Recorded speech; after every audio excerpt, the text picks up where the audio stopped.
so broke I used to think about robbing. Had an iPhone, no money, Steve Jobs. Now I got the kind of money you would call obnoxious. And I went to buy bills of motherfucking doctors. What's up, Jehovah? Where the sexy ladies at?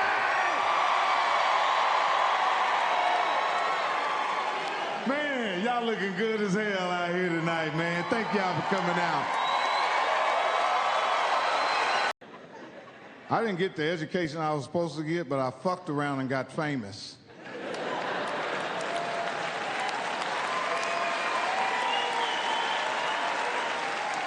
So you're looking at a slow guy that made it.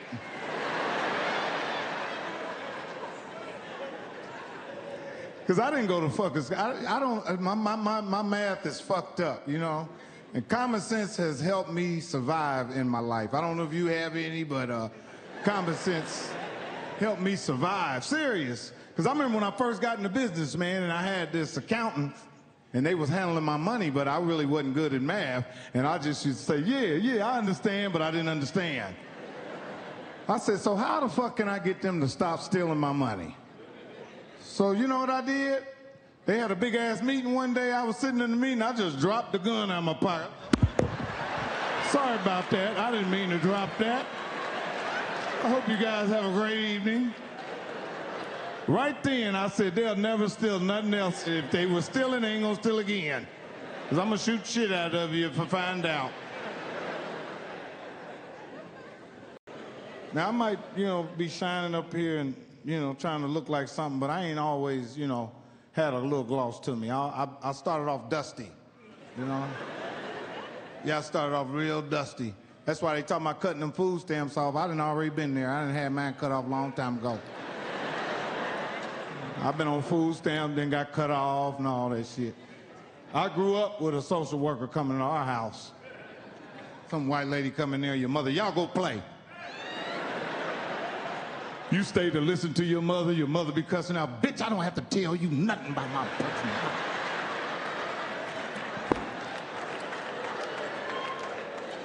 Back in the day, if you was on food stamps, you couldn't have a man at your house. So your uncle be over there and the social workers show up. Get out of here, Tony. You see your uncle run out.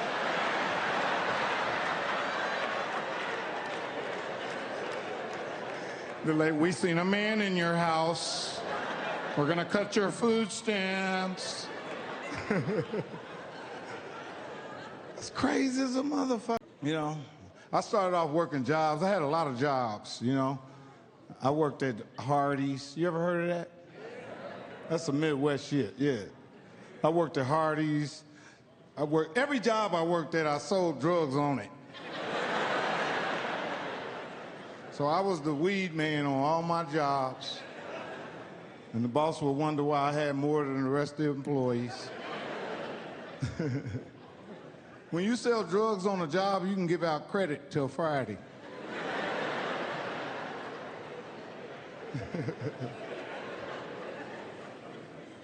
Then I graduated. Because that's how I was doing. I was working at 7-Eleven. I was bagging groceries and shit. And my friends that started selling crack was coming in the store buying baggies. You know the little sandwich baggies? They was coming in there buying baggies. They had jewelry on. They was laughing at me. They was like, Mother, you still sacking crack? I'm like, what y'all doing? See, I had no business selling drugs because I was a Jehovah Witness. How do you go door to door to car to car? Yeah, I didn't have no business. My mother didn't know I was selling crack. I was so excited to sell crack, and I didn't know what I was doing because I was watching the videos and shit. I was listening to NWA, and I was like, oh, I'm getting in this shit. And my big brother John, he just kept saying, yeah, I got a black suit for you. I'm like, for what? He's like, nigga, you gonna get fucked up.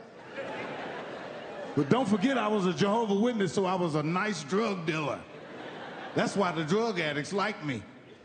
You know, I was real nice. I felt sorry for the people that were selling dope. Before I give it to them, I say, you really need to change your life. And then I'll sell it to them. Give me the money anyway. Somebody else is gonna get the money. And one time I sold into an informant.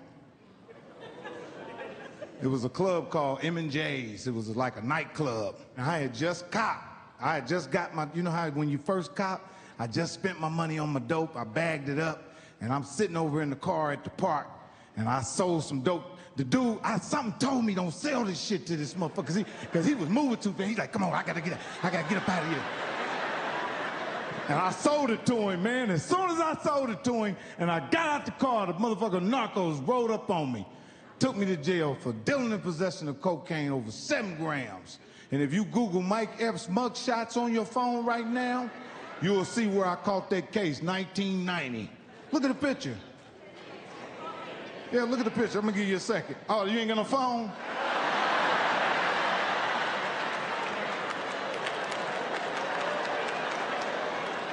Imagine me in 1990. When you get home, Google that shit. Yeah, I'm sitting there, man, motherfucker got, and I kept trying to tell the drug officer, I'm like, man, I'm a user. He said, no, you ain't no user. I said, yes, I am. I use drugs. He said, no, that was too much for a user. You was selling it. So the guy who set me up was a drug addict too. They couldn't find him. They was trying to make him come to court to testify on me, but they couldn't find him. So I went from 20 years to 8 years. They suspended 5, and I did 2 years in the Marion County Jail in my hometown. 2 years in the Marion County Jail. And I'm sitting up in the motherfucking jail, man, and I don't look that much different than I do now. I ain't had no hair on my face, had curly hair. I'm sitting in there with some real goons. And when that story about don't drop the soap and the predators, that shit's real. I'm sitting up in the jail, and a dude just walked up to, I don't know where the fuck, I'm talking about this motherfucker looked like a swollen snake. He was big.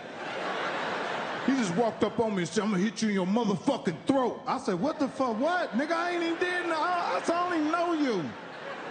I guess he wanted to fuck, he was trying to fuck me. That's how they do it. They bully you, and then if you let them bully you, they bully you.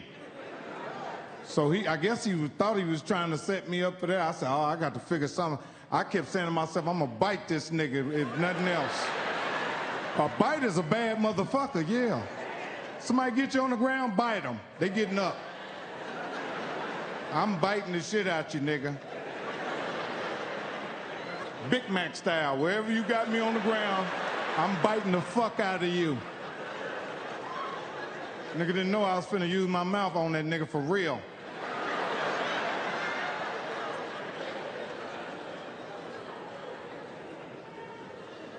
And I'm sitting up in the jail, I'm like, damn, boy, I'm nervous as hell.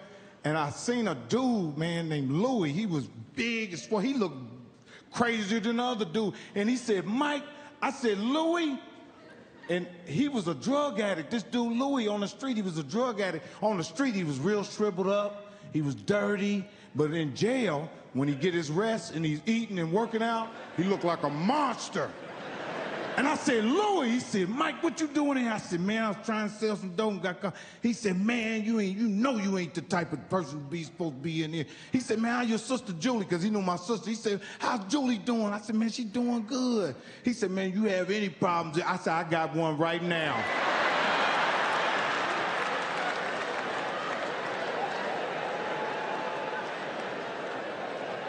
I said, God is good, nigga, and I got favor. You hear me? I got favor.